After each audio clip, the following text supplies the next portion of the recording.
We're excited about rolling out the new Greenlawn website. Hope you've had a chance to look around and see how it's going to be a beneficial communication tool for our church family, but also be a way of letting others who don't know us as well know about what's happening here and know how to get connected with the Greenlawn members. As with anything new, it takes a little while to learn your way around and to know the way that new things work. I want to spend a little bit of time in this video explaining logging in to the website. There's not a lot that you would need to log in for, but under resources there is a section called Greenlawn members that will have a few things in it that will be reserved just for Greenlawn members that we don't want just the general public to have access to, things like the church bulletin, the church directory, and things like that. To log into the new website, up along these menu items at the top of the screen, the one on the far right, it says log in. And when you click on that, you see where you enter a username and a password. If you had a login for the old Greenlawn website, you need to know that those login credentials no longer work. Instead, these login credentials will match what you have used in the past for InFellowship.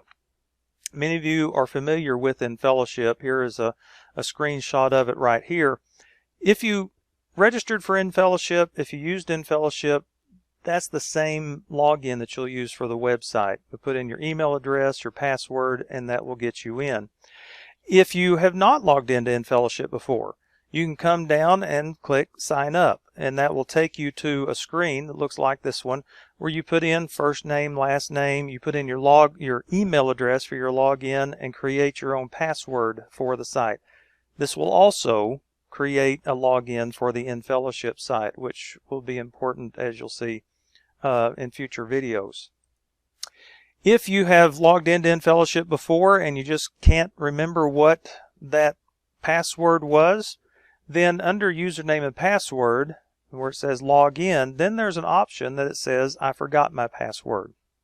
And if you'll click on that, then it will pull up this screen where if you will put in your email address, then it will give you the opportunity to reset your password for InFellowship, for the Greenlawn website. It will send you an email that'll give you a link to do that.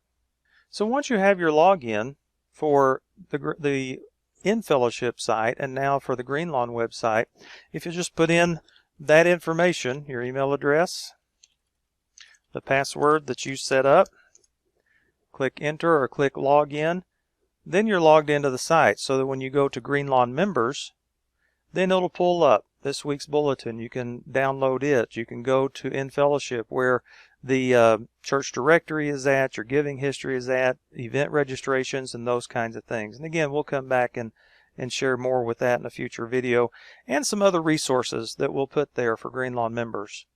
The other place that's important for logging in is whenever you come to the Greenlawn site to do your online giving.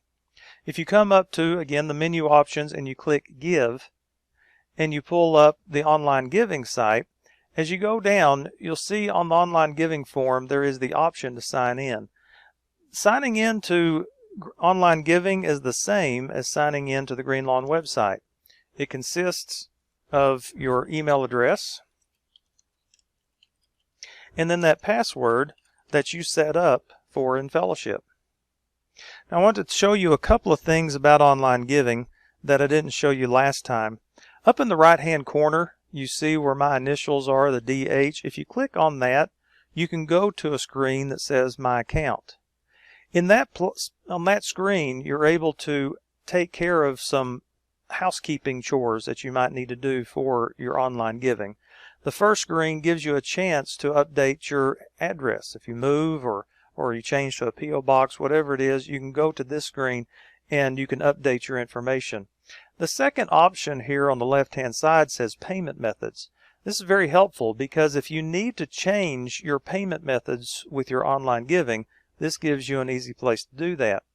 Remember, with the online giving now, you have the option of linking your bank account to it, so you can do an automatic check withdrawal or an automatic withdrawal from your bank account. And on this screen, there's a couple of things you can do. You can edit that bank account if for some reason it changes, or you can delete that method of payment. if you delete that checking account and open up a new one. Same thing if you use a debit card. You can go to that payment method, and let's say that you had to change debit cards. You could come and delete this one and then add a new payment method, add that new debit card. Or let's say your debit card, the expiration date has changed. Again, you can come to the edit payment method icon, click on that, and change the information for your expiration date or whatever else it is that you need to change.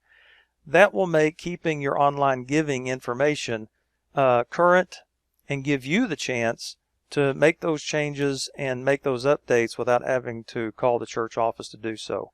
But of course, at any time, if you find yourself needing help with the new Greenlawn website, with online giving, with any of these online resources that we have for Greenlawn, don't hesitate to call. Be glad to walk you through it, find what you need to be able to help you be successful with using this as a valuable resource tool for our church family.